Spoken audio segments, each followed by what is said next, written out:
ब्रज की गोपियों ने करी थी और गोपियों को माताजी ने दर्शन दिया था और फिर उनको कृष्ण भगवान का प्रेम प्राप्त हो गया था।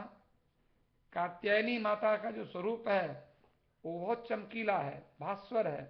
4 भुजाओं में दाहिनी ओर की जो ऊपर वाली जो भुजा हाथ है उसमें अभय मुद्रा है और नीचे वाली में वरदान मुद्रा है और बाईं ओर के बाएं वाले ऊपर वाले हाथ में तलवार है और नीचे वाले हाथ में कमल का फूल है।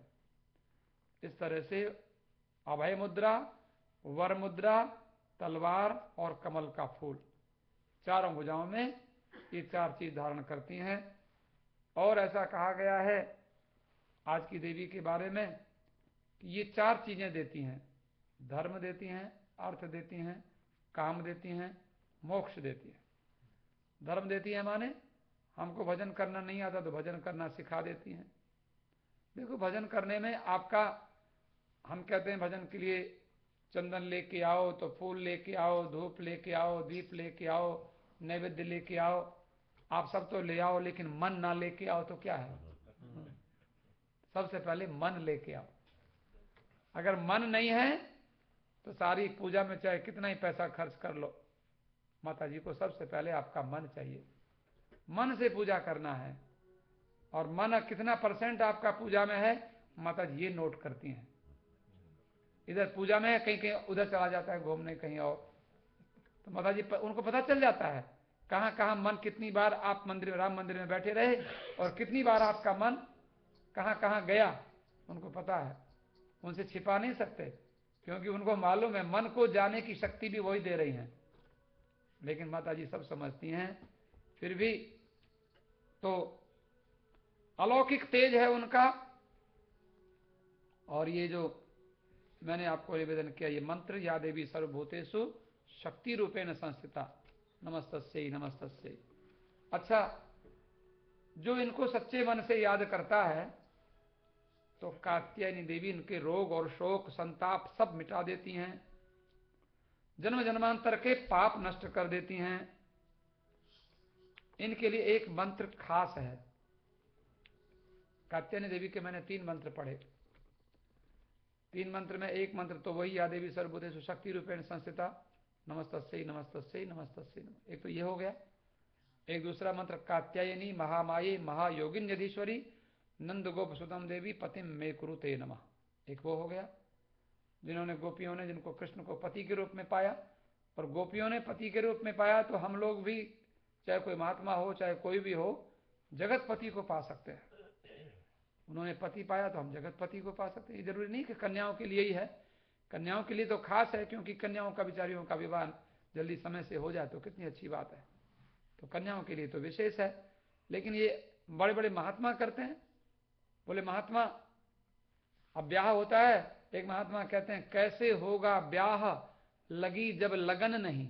आपने देखा फिजी में पहले लगन होती, लगन लिखी जाती है, लगन होती है तो तब ब्याह होता है। लगन पत्रिका होती है, लगन चिट्ठी होती है, एक लगन चढ़ाई जाती है, लगन भेजी जाती है, पंडित जी ले जाते हैं, लगन आ गई जी, लगन आ गई, और लगन आ गई तो फिर ब्याह हो गया। और लगन नहीं हुई तो ब्याह कैसे होगी? तो लगन ही नहीं हुई अभी तो। पूछा किसी तुम्हारा ब्याह हो गया कि ब्याह नहीं, अभी तो लगन हुई है। लगन हुई माने लगन हो गई तो ब्याह हो जाएगा। लगन कब होती है? जब लड़का ढूंढ लिया जाता है और लड़के से बात तय हो जाती है, तो तय हो जाती है तो लगन हो जाती है। आपने भगवान को ढूंढ लिया है और आपकी लगन लग गई है। आपने अपना रास्ता ढूंढ लिया है कि आपको भजन करना है कि आपको दूसरा कोई काम करना है। भजन करना है तो भजन की लगन लगेगी, और दूसरा काम करेंगे उसकी लगन लगेगी। लगन तो सबको लगती है कहीं ना कहीं, लेकिन भजन की लगन थोड़ी बढ़िया होती है। और लगन जो होती है हम उसको हम रिकमेंड नहीं करते, और लगन दूसरी लगाना वो आप और किसी से पूछिए। लेकिन भगवान की भजन के लिए, भक्ति की लगन के लिए, राम जी की लगन के लिए, जैसे मोहे लागी लगन मीरा हो गई मगन, है ना, मीरा जैसे लगन लग गई तो भगवान मिल गए। जिसमें जिसकी लगन लग जाए, जाकी जाही में लगन वो तो वही में मगन। जिसमें जिसकी लगन लग गई उसी में मगन हो जाता है। तो जिसमें लगन लग जाए तो लगन लग जाए। तो इसमें मंत्र याद सुन लीजिए। चंद्रहासोज्ज्वल करा शार्दूल वर वाहना कात्यायनी शुभम दद्यात देवी दानव घातिनी। चंद्रहास, चंद्रहास उनकी तलवार का नाम है। और उज्ज्वल, चंद्रहासोज्ज्वला, चंद्रहासोज्ज्वल करा, उज्ज्वल माने बड़ी चमकती हुई, चमचम चमकती हुई तलवार उनके हाथ में, बहुत पैनी तलवार है। क्योंकि किसी शत्रु को मारना पड़े, फट से मारने में देर नहीं लगाती, खट से उसका सिर अलग कर देती है। राक्षसों को मारती है, दुष्टों को मारती है, पापियों को मारती है। तो वो चंद्रहास नाम की तलवार उनके हाथ में है। और शार्दूल, शार्दूल कहते हैं बब्बर शेर जो है उनका, बड़ा जो शेर, शेर के भी कई प्रकार होते हैं, सिंह होता है, एक शार्दूल होता है। तो शार्दूल जो है वो बड़ा भारी जो बब्बर शेर, वो उसका वाहन है। ऐसी कात्यायनी शुभम दद्यात, ऐसी कात्यायनी वो हमारे लिए शुभ करने वाली हों, हमारे लिए श्रेष्ठ कार्य, श्रेष्ठ वस्तु दे। ऐसी देवी दानव घातिनी, और वो देवी हैं, देवी माने उनके अंदर बहुत सारे अच्छे गुण हैं, दिव्य गुण हैं, और दानवों को घात करती हैं, दानवों को कष्ट पहुंचाती हैं। तो और भी बहुत सारी कथाएं हैं देवी भागवत में। च्यवन ऋषि की कथा है, च्यवन ऋषि की, उसके साथ में सरयाती देवी की कथा है, सरयाती राजा की कथा है। और सरयाती राजा की बेटी का नाम है सुकन्या।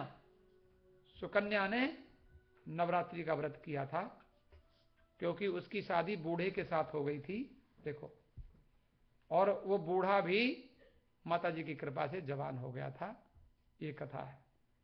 और उसमें देवी भागवत में चौथे स्कंद में, चौथे अध्याय में ये च्यवन ऋषि, सरयाती बेटी, सरयाती कथा। और देव दानव युद्ध में देवी ने संग्राम का निवारण किया, इंद्र ने स्तुति की, देवताओं का और दैत्यों का संग्राम छिड़ गया, युद्ध छिड़ा, बहुत बार हुआ। देवताओं की ओर से देखो देवी क्या करती हैं, देवी भागवत में कथा है। देवी क्या करती हैं कि देवता और दानवों में युद्ध हुआ, चौथे स्कंद में कथा है, चौथे अध्याय में, नहीं चौथे स्कंद में 15वें अध्याय में कथा है। क्या है, देवता और दानव लड़ने लगे आपस में। दानवों में हिरण्यकशिपु जैसे, और देवताओं में इंद्र हैं, वरुण हैं, कुबेर हैं। तो इंद्र ने माता जी की स्तुति करी। इंद्र ने माता जी को कहा, माता जी आप प्रसन्न हो जाएं, कृपा करके हमारी रक्षा करें। इंद्र ने माता जी की, जैसे आप लोग ज्योति जगाते हैं, इंद्र ने ज्योति जगाई और माता जी को प्रसन्न किया। ज्योत जले दिन रात, मैया तेरी ज्योत जले, ज्योत जले दिन रात, मैया तेरी ज्योत जले, ज्योत जले दिन रात, मैया तेरी ज्योत जले, ज्योत जले दिन रात, मैया तेरी ज्योत जले। इस ज्योति का रूप निराला, इस ज्योति का रूप निराला, अंधियारों में करे उजाला, अंधियारों में करे उजाला। मेरे मन में बस जा भवानी, मेरे मन में बस जा भवानी, हर पल रहना साथ, मैया तेरी ज्योत जगे, हर पल रहना साथ, मैया तेरी ज्योत जगे। दुखियों को तुम गले लगाओ, दुखियों को तुम गले लगाओ, बिछड़ों को तुम आप मिलाओ, बिछड़ों को तुम आप मिलाओ। मुझे बुला लो शेरों वाली, मुझे बुला लो शेरों वाली, छोड़ न देना साथ, मैया तेरी ज्योत जगे, छोड़ न देना साथ, मैया तेरी ज्योत जगे।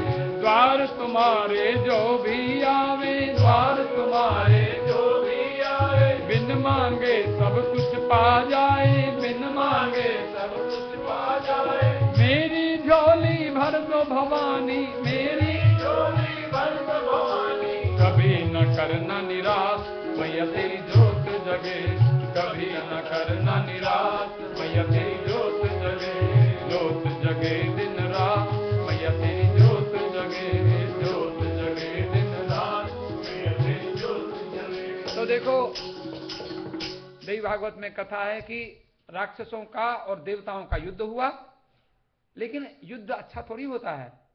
हम लोग कई बार लड़ाई करते हैं, पति पत्नी लड़ाई, कभी लड़ना की जरूरत नहीं है, और कभी पड़ोसी लड़े, पड़ोसियों से लड़ने की जरूरत नहीं है। जहां तक हो सके लड़ाई को समाप्त करना चाहिए। इंद्र देवता ने माता जी की स्तुति की, माता जी आपकी ज्योति जलती रहती है, माता जी कृपा करो, क्या हम लड़ाई नहीं चाहते। इधर हिरण्यकश्यपु का बेटा प्रहलाद, दैत्यों ने उसको आगे कर दिया, प्रहलाद जी आप माता जी की पूजा करो, आपका थोड़ा मन अच्छा लगता है। प्रहलाद ने माता जी की पूजा करी और माता जी ने इंद्र को भी दर्शन दिया और प्रहलाद को भी दर्शन दिया। और इधर प्रहलाद के साथ दैत्य खड़े थे और इंद्र के साथ देवता खड़े थे। माता जी ने दोनों लोगों ने माता जी का एक साथ दर्शन किया। तो सब लोगों ने सचिया जोता वाली माता तेरी सर, माता जी ने दर्शन दिया। माता जी बोली वरदान मांगो, इंद्र तुम वरदान मांगो, प्रहलाद तुम वरदान मांगो। तो इंद्र ने क्या वरदान मांगा और प्रहलाद ने क्या वरदान मांगा, माता जी हम दोनों लोगों का लड़ाई झगड़ा बंद करवा दो। कितनी बढ़िया बात है। माता जी ने देवताओं का और दानवों का युद्ध बंद करवा दिया। तो ये अगर आपकी हमारी किसी से लड़ाई होती है, झगड़ा होता है, तो माता जी की पूजा करो, माता जी से प्रार्थना करो, माता जी कृपा करके हमारा लड़ाई झगड़ा बंद करा दो। ऐसे आप लोग तो लड़ते नहीं किसी से, बहुत अच्छे हैं, भगवान की बड़ी कृपा है, ऐसे ही बने रहो, लड़ो नहीं। तो और इन्हीं शब्दों के साथ आज की कथा को हम विश्राम करें और आरती करेंगे बड़े प्रेम से।